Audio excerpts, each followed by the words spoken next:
Metafix is a show that teaches you how to think in the metagame. I am not here to give you the answers, nor am I going to tell you how to win.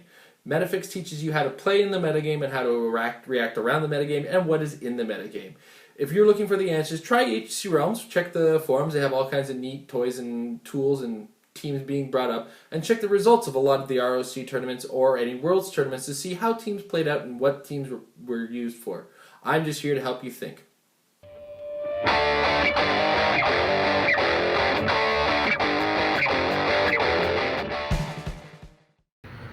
Alright, so this was an episode I came up with, and then I didn't realize how I was going to present it. So this one I'm actually going to present with a story of my past and how I did a thing to help you guys kind of understand the thought process of sticking to a team. So I called this episode Determination and Finding the Build to Stick With. This episode was helped decided by our patrons at patreon.com/Heroclix. Our supporters do get a chance to vote on the episodes that I do for a month of Metafix, and usually just one episode per month, but this month they couldn't decide on one, so we decided we were going to go with all the episodes that they couldn't decide on. Alright, so let's get into it. The year is 2000, it's still 2015, isn't it? And it's Nationals prep time. And I am helping everybody build a team. A lot of people use me as a practice guy, and I'll explain why in a little bit of time. But one of the things that you kind of lose out on when you're the practice guy is getting your own practice. A lot of the time people are like, hey, I can let you practice after you got 5 or 6 games, and it's time for your brain to just rest. It's okay to grind out some test games, but you do have to moderate it. You can't have too many. Anyway, so what ends up happening often is I find myself at the last second either neck decking or at a panic state. I get very stressed when I can't come up with a build, or a lot of builds that look good on paper just end up being paper that I have to wad up and throw in the garbage. So I say this a lot. A lot of my teams come out of a joke or a passing comment or an idea that I didn't actually think was going to work and ended up working a lot better. I don't know the reason behind it. I can't tell you that. So that said, now that I've given you a little bit of background on what happens, I was at a loss for teams come 2015 Canadian Nationals. I had no idea what I was going to use, and I'd seen a couple teams that were great, but I was a little uncomfortable with some of them. As some of you know how I play, I need a multitude of characters on the board all at once in order for my comfort level. And even though I was able to pilot Gloop, or Gluttony Dupe, I wasn't 100% comfortable with it. It was very stressful for a guy like me to be playing a team of that caliber. And it's a stylistic difference. The team was good. The team did win both nationals in North America, in Canada and US that year, so you can't fault that team itself. Myself, wasn't comfortable with it as a team that I'm going to go to nationals with. So, that said, in passing, I was like, gee, I wonder who has a police keyword that can make the Central City Police Captain work. And then I went on HC Realms, I checked up the keyword, and a couple figures came to the forefront. For one, Banshee. I kind of knew Banshee. I read comics, knew he was Interpol. Rocket Raccoon caught me off guard. And then I realized, hey, Banshee has super senses. So in addition to re-rolling the attacks, which I actually found out about later, but that's neither here nor there, he can help me re-roll super sense rolls if necessary. Or, if I prefer, make my opponent re-roll his decks. Both of them have in common that they ignore elevated, so immediately there's a couple map choices that come to mind. The Central City maps, the Keystone City maps are really heavy on elevated terrain, as well as a little big wide opening for maps that can, when you have to play against things like Phantom X or other characters that are going to sit in the starting area. As well, another character came to mind, and that was Cerise. And then all of a sudden, all 3 of those characters worked really well in conjunction, and adding the Central City Police Captain gave them all the Central City keywords, so I all of a sudden had a neat name theme team. Now, my original build of this had a Green Lantern battery because the team was kind of lacking a lot of willpower. Let's be honest, none of these characters have willpower. Right? So, as the story goes, I'm starting to look at that initial build, and I had an interview I believe, I had a conversation online with Patrick Gaboko. He's my go-to when I have a team, it's ready to go, and I need somebody to pick it apart or make a change to it, or ask an opinion. And I do ask a couple people opinions, and it's good to have people whose opinions will include looking at your team and questioning things. A lot of people questioned the police captain. A lot of people wondered why I didn't have an entity. And then a few people kind of saw what I was doing and went from there. So when I presented this to Patrick, he turned to me and said, well, instead of the green battery, why not a power plant? And then I thought to myself, well, some things you kind of get off your radar, right? Like, for instance, a power plant that isn't full isn't ever in my purview. I'm never looking for that particular situation. So when he said just use one with 6 rings, I was, of course, met with my own choice of, I gotta get rid of 4 of you. And a lot of them are super useful. Let's be brutally honest, right? So, that notwithstanding, let's talk about the determination factor of where I'm going with this story. Ultimately, what I looked at with this team is, what did it answer? Was it able to do a certain number of things, and was it effective in any way? And one of the things that, of course, everybody had to consider, how do I do against Gluttony and Dupe? Well, the Impact Beam can go a long way with those with Dupe.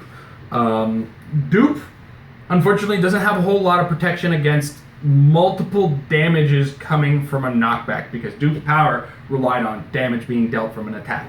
So my first thought was going to be Impact Beam on somebody and hit Dupe after I outwit his flight off of a building, because even though he has Power Cosmic, I could outwit the flight ability and knock him off of a building. That's 3 damage immediately. I just have to do 1 more. And this is where my thought process started to go. I started to think about the answers that my team had. And then you have to think, what are my weaknesses? And you have to look at that and say, am I willing to accept the weaknesses? This team is not incredibly strong against teams that are able to sit back in the starting area and shoot. So I needed to know that the team had an answer for it, even if my team wasn't strong with it. And Banshee's Reach is an answer for a lot of things, let's be brutally honest. Give this guy an Electroblast Ring, get somebody else a Vortex Beam, toss Banshee across the map, and hope to goodness that you do a ton of damage to that Phantom X.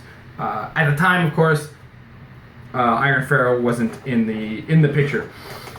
So the reason I went with this team is I looked at all the factors that it had, all the things it could do, and all the answers that it had to a lot of different questions. And that's when why I brought that team to Nationals. Now, granted, I hadn't planned on the Felix Faust doing what he did, or the Computer Scroll. Otherwise, the team would have fared a little bit better. In fact, its record at the tournament was 4-2, and then I took this to provincials, and I went 3-1 in the Swiss with the team. Was it 3-1? Was it 4 rounds? Yeah, it was 3-1 with this team in the Swiss on that one. I lost in the single elimination on that. So overall, it's got a fairly winning record. It's 7-4. 7-4. I consider that a pretty decent record as a mediocre player at best. Let's be brutally honest. Now, where I'm coming with this is, one of the mottos of this show is practice makes your team better. But it's very tricky to decide what's the factor in saying this is going to be the team that I go with, and then I'm going to minusculely tweak from now on. And that's the hard part of all of this, is I can tell you this story, how I got to the team and everything like that, but how did I stick with the team?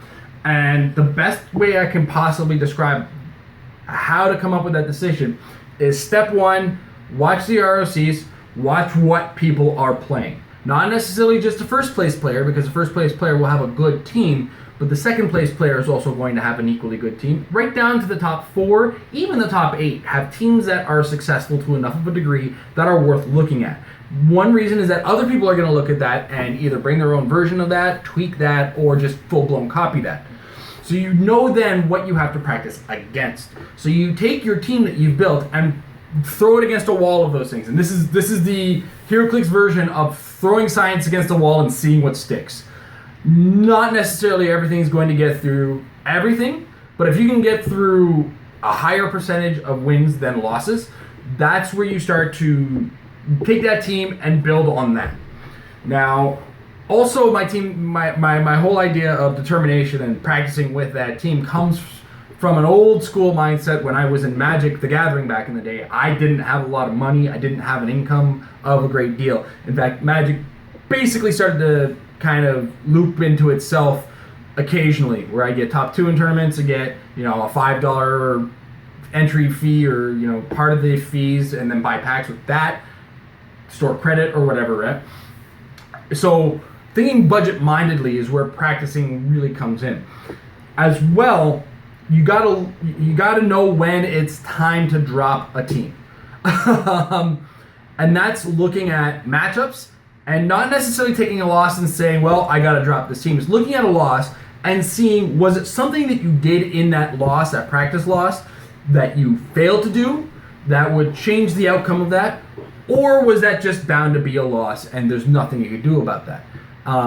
Sometimes that happens, sometimes it doesn't. I've had teams that just full-blown couldn't beat a certain type of team that I was expecting to see in plentitudes, and I had to drop it. I've had teams that looked fantastic on paper and just fell against teams that had no business falling against. And that's when I dropped them. It comes part of the determination is your ability to get around the situation, play around the situation, or see another route while you're doing it in order to play around that situation. Now, that's not going to say this isn't going to work for every player. Aaron Cantu is the master of the last second. He has told me many a story about his team just coming up the night before and doing fairly well in tournaments. So some players are master theory crafters and can come up with the idea like that. Other guys need a little bit more work, a little bit more research, and a little bit more fine-tuning. So this determination methodology that I'm talking about comes from the fine-tuning school of thought. So hopefully, I didn't leave you with too much of an open-ended answer as far as how to determine your team. I hope that a lot of the methodologies that I mentioned are the things that you're going to use in the future. Again, I can't give you all the answers. I try my best to give you just the tidbits that'll get you thinking, and we'll, hope for the best results for you guys. In the meantime, thank you guys for watching again. Thank you for our patrons for deciding upon this episode, or not deciding on an episode this month, and giving me 2 episodes to do this month. If you're interested in joining the Patreon as a patron, check out patreon.com/marriedwithclix and check out the rewards that are possible on there. In the meantime, guys, thank you guys again for watching, and practice makes your team better. Determination! The opinions and thoughts brought to you in Metafix are not meant for the casual game at the table.